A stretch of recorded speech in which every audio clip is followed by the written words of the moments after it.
Hello everyone, it's me Navya. And ഇന്ന് നമ്മൾ പഠിക്കാൻ പോകുന്നത് പ്രശസ്ത നൈജീരിയൻ എഴുത്തുകാരിയായിട്ടുള്ള ചിമമാൻഡ എൻഗോസി അഡീച്ചയുടെ ടെഡ് സ്പീച്ചായ the danger of a single സ്റ്റോറിയാണ്. ശക്തവും ഹ്രസ്വവുമായ ആശയങ്ങൾ പ്രചരിപ്പിക്കുന്നതിനായിട്ടുള്ള ഒരു സംഘടനയാണ് ടെഡ്. ഒരു പ്രശ്നത്തിൻ്റെ ഒരു വശത്തെക്കുറിച്ച് മാത്രമാണ് നമ്മൾ പലപ്പോഴും ചിന്തിക്കാറുള്ളത്, അല്ലേ? അത് പലപ്പോഴും തെറ്റിദ്ധരിപ്പിക്കപ്പെടുന്നതായിരിക്കും. ഒരു കോയിനിന് രണ്ട് വശം ഉണ്ടെന്ന് പറയുന്ന പോലെ നമ്മൾ കേൾക്കുന്ന ഒരു കാര്യം ശരിയായിക്കൊള്ളണമെന്നില്ല. മറുവശത്ത് സത്യം ഒളിഞ്ഞു കിടപ്പുണ്ടായിരിക്കും. സാംസ്കാരികമായ വ്യത്യാസങ്ങളെക്കുറിച്ച് സമഗ്രമായി മനസ്സിലാക്കേണ്ടതിൻ്റെ ആവശ്യകതയെക്കുറിച്ചാണ് ചിമമാൻഡ എൻഗോസി അഡീച്ചെ തൻ്റെ ഈ പ്രസംഗത്തിലൂടെ പറയുന്നത്. So let's move on to the chapter the danger of a single story. ഒരൊറ്റ കഥയുടെ അപകടം. I am a storyteller. ഞാനൊരു കഥാകാരിയാണ്. And I would like to tell you a few personal stories about what I like to call the danger of a single story. ഒറ്റ കഥയുടെ അപകടം എന്ന് ഞാൻ വിളിക്കാൻ ഇഷ്ടപ്പെടുന്ന ചില വ്യക്തിപരമായ കഥകൾ നിങ്ങളോട് പറയാൻ ഞാൻ ആഗ്രഹിക്കുന്നു. I grew up on a university campus in eastern Nigeria. കിഴക്കൻ നൈജീരിയയിലെ ഒരു സർവകലാശാല പരിസരത്താണ് ഞാൻ വളർന്നത്. My mother says that I started reading at the age of 2, although I think it probably happened when I was 4. ഞാൻ 2-ാം വയസ്സിൽ വായിക്കാൻ തുടങ്ങിയെന്നാണ് എൻ്റെ അമ്മ പറയാറുള്ളത്. എന്നാൽ ഞാൻ വിചാരിക്കുന്നത് മിക്കവാറും എനിക്കൊരു 4 വയസ്സൊക്കെ ആയപ്പോഴാണ് അത് സംഭവിച്ചത് എന്നാണ്. എന്നുവെച്ചാൽ വായിക്കാൻ തുടങ്ങിയതെന്നാണ്. So I was an early reader. അപ്പോൾ ഞാൻ നേരത്തെ വായന ആരംഭിച്ചിട്ടുള്ള ഒരാളാണ്. And what I read were British and American children's books. കൂടാതെ ബ്രിട്ടനിലെയും അമേരിക്കയിലെയും കുട്ടികൾക്കുള്ള പുസ്തകങ്ങളാണ് ഞാൻ വായിച്ചത്. I was also an early writer.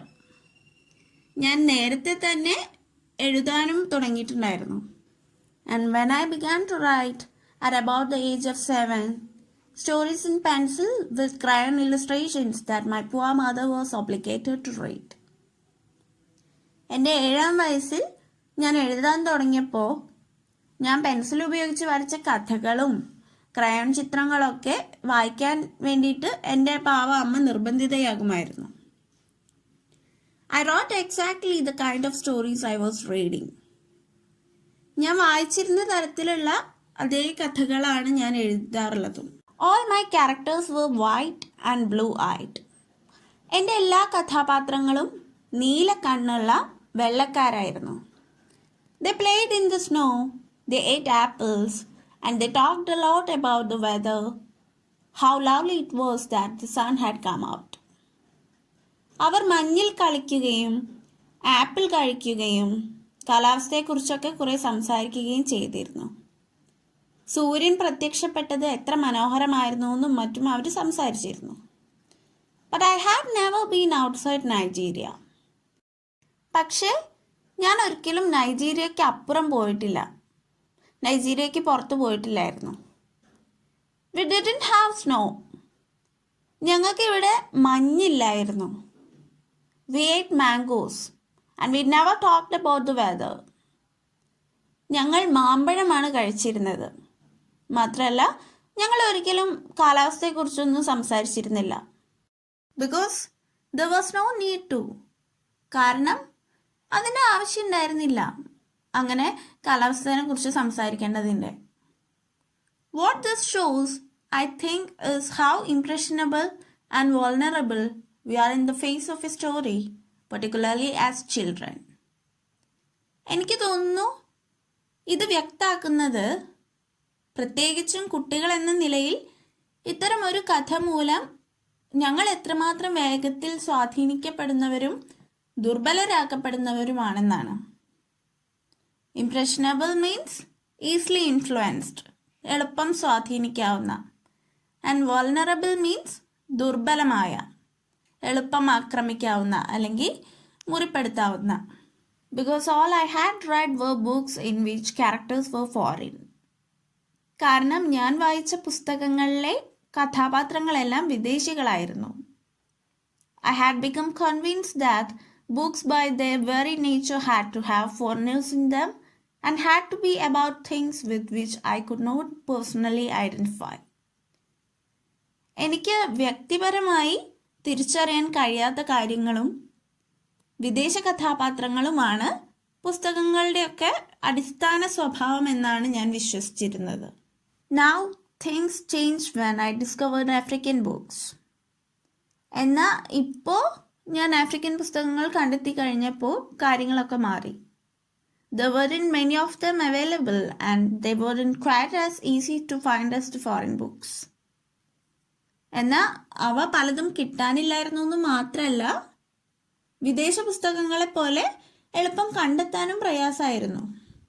But when I read Chinua Achebe and Kamaralaya, I realized that people like me, girls with skin the color of chocolate, whose kinky hair could not form ponytails, could also exist in literature. എന്നാൽ Chinua അച്ചബെയുടെയും കമറാലയയുടെയും പുസ്തകങ്ങൾ വായിച്ചപ്പോൾ ഞാൻ തിരിച്ചറിഞ്ഞു, എന്നെപ്പോലെ chocolate നിറമുള്ള പെൺകുട്ടികൾ, അവരുടെ ചുരുളൻ മുടി ഒരിക്കലും പോണിറ്റെയിൽ കെട്ടാൻ കഴിയാതിരുന്നവർ, അവർക്കും ലിറ്ററേച്ചറിൽ, അതായത് സാഹിത്യത്തിൽ നിലനിൽക്കാൻ കഴിയുമെന്ന് എനിക്ക് മനസ്സിലായി. Kinky hair means curled hair, ചുരുണ്ട മുടി. ആൻഡ് പോണിറ്റെയിൽ പറഞ്ഞിട്ടുണ്ടെങ്കിൽ ഒരു ഹെയർ സ്റ്റൈലാണ്. തലമുടി തലയുടെ പിൻഭാഗത്തായിട്ട് ഉയർത്തി കെട്ടുന്നതിലൂടെ അതൊരു കുതിരയുടെ വാലു പോലെയൊക്കെ താഴേക്ക് തൂങ്ങിക്കിടക്കുന്നതുകൊണ്ടാണ് ഇതിന് ആ പേര് വന്നത്. I started to write about things I recognized. ഞാൻ തിരിച്ചറിഞ്ഞ കാര്യങ്ങളെക്കുറിച്ച് ഞാൻ എഴുതാൻ തുടങ്ങി. I loved the American and British books I read. ഞാൻ വായിച്ച അമേരിക്കൻ, ബ്രിട്ടീഷ് പുസ്തകങ്ങളെയൊക്കെ ഞാൻ സ്നേഹിച്ചു. They stirred my imagination and opened up new worlds for me. അവ എൻ്റെ ഭാവനയെ ഉണർത്തുകയും എനിക്ക് മുൻപിൽ പുതിയൊരു ലോകം തുറന്നിടുകയും ചെയ്തു. സ്റ്റിർഡ് മീൻസ് ഉണർത്തുക അല്ലെങ്കിൽ ഉത്തേജിപ്പിക്കുക എന്നൊക്കെ പറയും. But African writers saved me from having a single story of what books are. എന്താണ് പുസ്തകങ്ങൾ എന്ന് എനിക്കുണ്ടായിരുന്ന ഒരേ ഒരു ധാരണയിൽ നിന്ന് ആഫ്രിക്കൻ എഴുത്തുകാർ എന്നെ രക്ഷിച്ചു. I come from a conventional middle class Nigerian family. ഞാൻ വരുന്നത് ഒരു പരമ്പരാഗത മധ്യവർഗ നൈജീരിയൻ കുടുംബത്തിൽ നിന്നാണ്. My father was a professor. എൻ്റെ അച്ഛൻ ഒരു പ്രൊഫസർ ആയിരുന്നു. My mother was an administrator. എൻ്റെ അമ്മ ഒരു ഭരണാധിപയുമായിരുന്നു. And so we had, as was the norm, live-in domestic help who would often come from nearby rural villages. ഞങ്ങളുടെ നിയമം അനുസരിച്ച് അടുത്തുള്ള ഗ്രാമത്തിൽ നിന്ന് ഇടയ്ക്ക് ഇങ്ങനെ വരുന്നവരുടെ ഗാർഹിക സഹായം ഞങ്ങൾക്കുണ്ടായിരുന്നു. വീട്ടിലേക്കുള്ള സഹായം ഉണ്ടായിരുന്നു. Norm means നിയമം. So, the year I turned 8, we got a new house boy. അതുകൊണ്ട് എനിക്ക് 8 വയസ്സായപ്പോൾ പുതിയൊരു ആൺകുട്ടിയെ വീട്ടുജോലിക്കായി ലഭിച്ചു. His name was Fide. അവൻ്റെ പേര് ഫിഡെ എന്നായിരുന്നു. The only thing my mother told us about him was that his family was very poor. അവനെക്കുറിച്ച് എൻ്റെ അമ്മ ഞങ്ങളോട് പറഞ്ഞ ഒരേ ഒരു കാര്യം അവൻ്റേതൊരു ദരിദ്ര കുടുംബമാണെന്നുള്ളതാണ്. My mother sent yams and rice and our old clothes to his family. എൻ്റെ അമ്മ അവൻ്റെ വീട്ടിലേക്ക് യാം, ചേന, റൈസ്, അരി മുതലായവയും ഞങ്ങളുടെ പഴയ വസ്ത്രങ്ങളൊക്കെ കൊടുത്തയക്കുമായിരുന്നു. And when I didn't finish my dinner, my mother would say, "Finish your food. Don't you know, people like Fide's family have nothing." ഭക്ഷണം മുഴുവൻ കഴിക്കൂ, ഫിഡയുടെ കുടുംബത്തെ പോലുള്ളവർക്കൊന്നും ഒന്നുമില്ല എന്ന് നിനക്ക് അറിയില്ലേ എന്ന് ഞാൻ എപ്പോഴെങ്കിലുമൊക്കെ എൻ്റെ അത്താഴം മുഴുവൻ കഴിക്കാതിരുന്നാൽ എൻ്റെ അമ്മ എന്നോട് പറയുമായിരുന്നു. So I felt enormous pity for Fide's family. അതുകൊണ്ട് തന്നെ ഫിഡയുടെ കുടുംബത്തോട് എനിക്ക് വളരെയധികം സഹതാപം തോന്നിയിരുന്നു. Then one Saturday, we went to his village to visit, and his mother showed us a beautifully patterned basket of dyed raffia that his brother had made.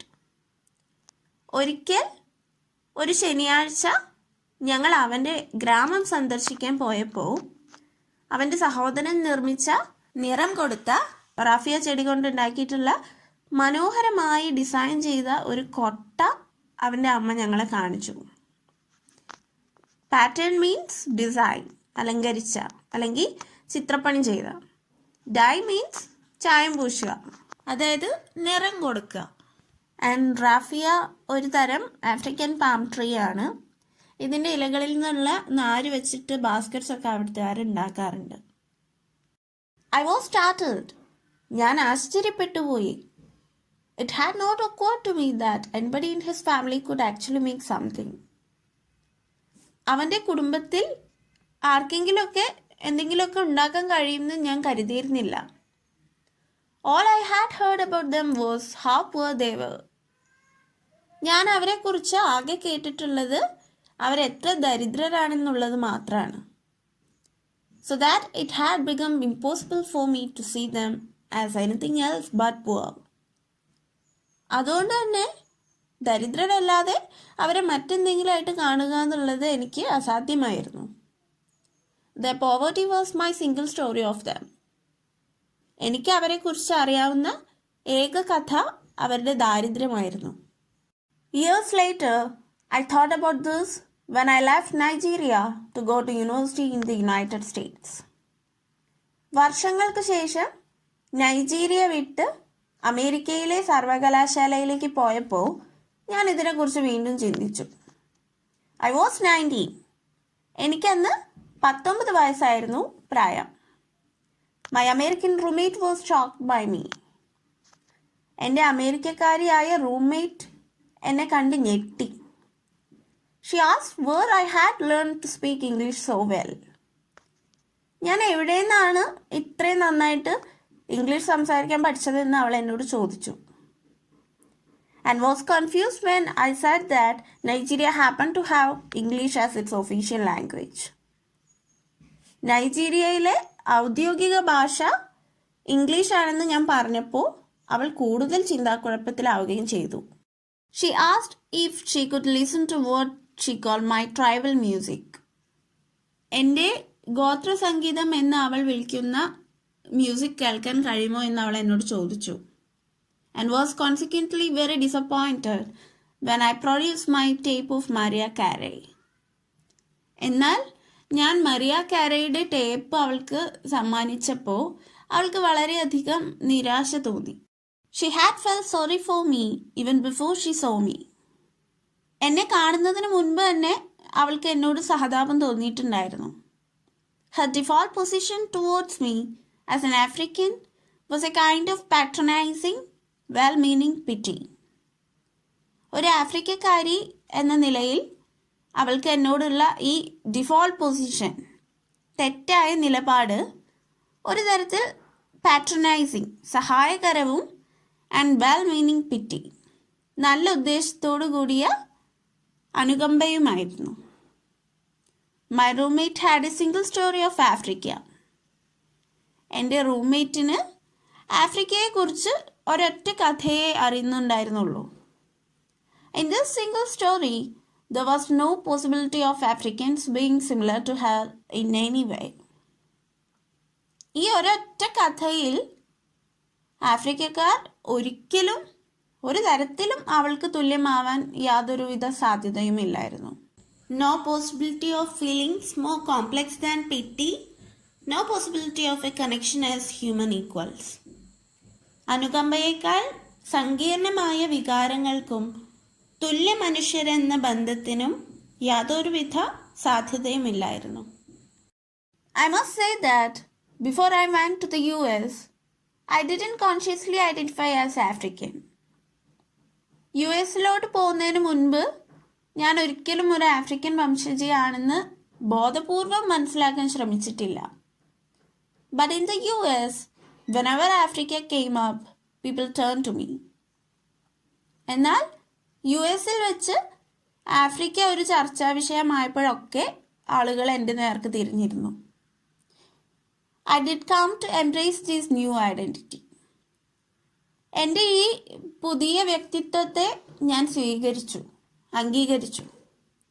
And in many ways, I think of myself now as African, although I still get quite irritable when Africa is referred to as a country.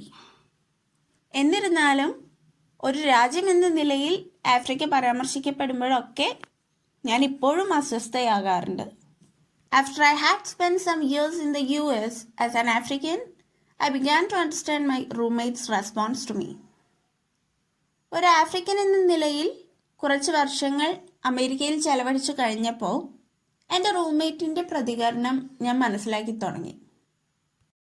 If I had not grown up in Nigeria and if all I knew about Africa were from popular images, I too would think that Africa was a place of beautiful landscapes, beautiful animals, and incomprehensible people unable to speak for themselves and waiting to be saved by a kind, white foreigner. ഞാൻ നൈജീരിയയിൽ വളർന്നില്ലായിരുന്നെങ്കിൽ ആഫ്രിക്കയെക്കുറിച്ച് ഞാൻ മനസ്സിലാക്കിയതെല്ലാം famous ആയിട്ടുള്ള പ്രതിരൂപങ്ങളിൽ നിന്നായിരുന്നെങ്കിൽ, അതായത് ഓരോ സങ്കല്പത്തിൽ നിന്നൊക്കെ ആയിരുന്നു അങ്ങനെയാണ് മനസ്സിലാക്കിയത് ആഫ്രിക്കയെക്കുറിച്ച്. എങ്കിൽ ഒരു മനോഹരമായ പ്രകൃതി ഭംഗിയുള്ള സ്ഥലമാണെന്നും മനോഹരങ്ങളായ ജീവജാലങ്ങൾ നിറഞ്ഞതും അതുപോലെ തന്നെ വെള്ളക്കാരായ വിദേശികളെ കൊണ്ട് രക്ഷപ്പെടാൻ കാത്തിരിക്കുന്നവരും പിന്നെ തങ്ങൾക്ക് വേണ്ടി സംസാരിക്കാൻ പോലും കഴിയാത്തവരും മറ്റുള്ളവർക്ക് മനസ്സിലാക്കാൻ ബുദ്ധിമുട്ടുള്ള ജനങ്ങളുള്ള നാടാണെന്നും ഞാനും ചിന്തിച്ചു പോകുമായിരുന്നു നൈജീരിയനെ കുറിച്ച്. ഞാൻ നൈജീരിയയിലല്ല വളർന്നതെങ്കിൽ.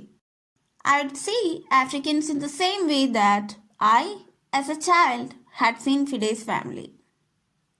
കുട്ടിയായിരുന്നപ്പോൾ ഞാൻ ഫിഡയുടെ കുടുംബത്തെ കണ്ടിരുന്ന അതേ രീതിയിൽ ഞാൻ ആഫ്രിക്കക്കാരെയും കാണുമായിരുന്നു.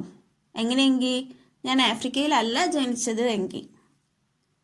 I began to realize that my American roommate must have throughout her life seen and heard different versions of this single story. എൻ്റെ അമേരിക്കൻ റൂംമേറ്റ് തീർച്ചയായും അവളുടെ ജീവിതത്തിലുടനീളം ഈ ഒരൊറ്റ കഥയുടെ പല വേർഷൻസ്, പല പതിപ്പുകളും കാണുകയും കേൾക്കുകയും ഒക്കെ ചെയ്തിട്ടുണ്ടാകാമെന്ന് ഞാൻ തിരിച്ചറിയാൻ തുടങ്ങി. അതായത് ഇങ്ങനെയുള്ള പല ടൈപ്പ് കഥകളും അവരുടെ റൂംമേറ്റ് കേട്ടിട്ടുണ്ടാവുമെന്ന് അവർക്ക് മനസ്സിലായി തുടങ്ങി. A professor once told me that my novel was not authentically African. എൻ്റെ നോവൽ ആധികാരികമായി ആഫ്രിക്കൻ അല്ലെന്ന് ഒരിക്കൽ ഒരു പ്രൊഫസർ എന്നോട് പറഞ്ഞു. I did not know what African authenticity was. African ആധികാരികത എന്താണെന്ന് എനിക്ക് അറിയില്ലായിരുന്നു. The professor told me that my characters were too much like him, an educated and middle class man. മധ്യവർഗത്തിൽപ്പെട്ട വിദ്യാസമ്പന്നനായ അദ്ദേഹവുമായി വളരെ സാമ്യമുണ്ട് എൻ്റെ കഥാപാത്രങ്ങൾക്ക് എന്ന് അദ്ദേഹം എന്നോട് പറഞ്ഞു. My characters drove cars. എൻ്റെ കഥാപാത്രങ്ങൾ കാർ ഓടിച്ചിരുന്നു. They were not starving. അവർ പട്ടിണിയിലായിരുന്നില്ല. Therefore they were not authentically African. അതുകൊണ്ട് തന്നെ അവർ ആധികാരികമായി ആഫ്രിക്കക്കാരല്ലായിരുന്നു. ഒത്തൻറ്റിക് മീൻസ് ആധികാരികമായ, സത്യസന്ധമായ അല്ലെങ്കിൽ യഥാർത്ഥമായ.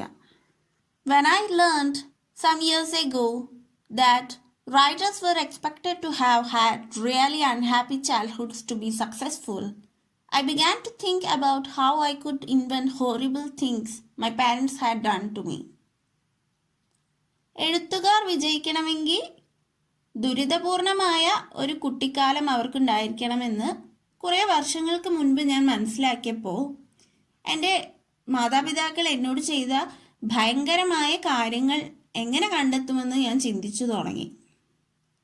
But the truth is that I had a very happy childhood, full of laughter and love in a very close-knit family. എന്നാൽ സത്യത്തിൽ എനിക്ക് വളരെ സന്തോഷം നിറഞ്ഞൊരു കുട്ടിക്കാലമാണ് ഉണ്ടായിരുന്നത്.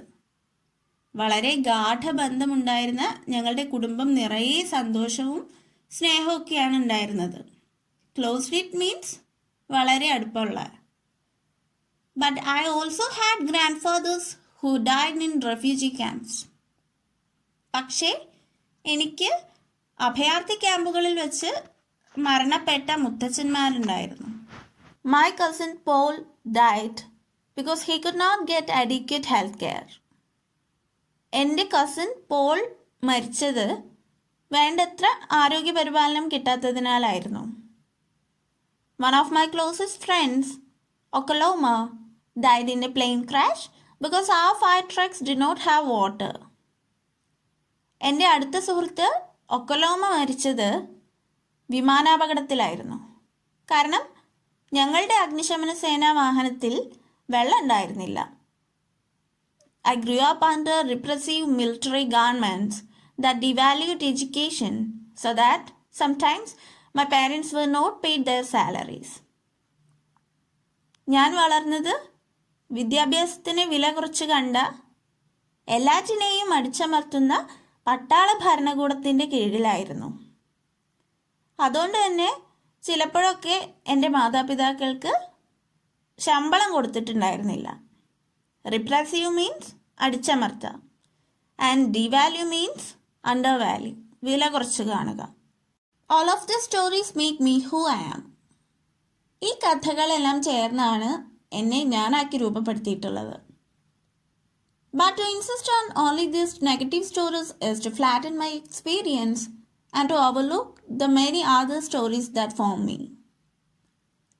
എന്നാൽ ഇത്തരം നിഷേധാത്മകമായിട്ടുള്ള കഥകൾക്കായി മാത്രം നിർബന്ധം പിടിക്കുകയാണെങ്കിൽ അത് എൻ്റെ ജീവിതാനുഭവങ്ങളെ ചെറുതാക്കുന്നതും എന്നെ രൂപപ്പെടുത്തിയിട്ടുള്ള എൻ്റെ അനേകം പോസിറ്റീവ് കഥകളെ അവഗണിക്കലുമായിരിക്കും ചെയ്യുക. The single story creates stereotypes, and the problem with stereotypes is not that they are untrue, but that they are incomplete. ഈ ഒരു ഒറ്റ കഥ സ്റ്റീരിയോടൈപ്സിനെ, അതായത് സ്ഥിരം സങ്കല്പത്തെ സൃഷ്ടിക്കുന്നു. ഈ സ്ഥിരം സങ്കല്പങ്ങളുടെ പ്രശ്നം അത് അസത്യമാണെന്നുള്ളത് മാത്രമല്ല, അവ അപൂർവവുമാണ്, അതായത് പൂർണ്ണമല്ലാത്തതുമാണ്. They make one story become the only story. അതൊരു കഥയെ ഒരൊറ്റ കഥ മാത്രമാക്കി മാറ്റുന്നു. അങ്ങനെ നമ്മുടെ ചാപ്റ്റർ കഴിഞ്ഞു. നിങ്ങൾക്ക് ഈ ക്ലാസ് മനസ്സിലായെങ്കിൽ നിങ്ങളുടെ ഫ്രണ്ട്സായിട്ടൊക്കെ ഒന്ന് ഷെയർ ചെയ്യുക, ലൈക്ക് ചെയ്യുക, കമൻറ്റ് ചെയ്യുക. So do not forget to hit that subscribe button for more videos. Thank you.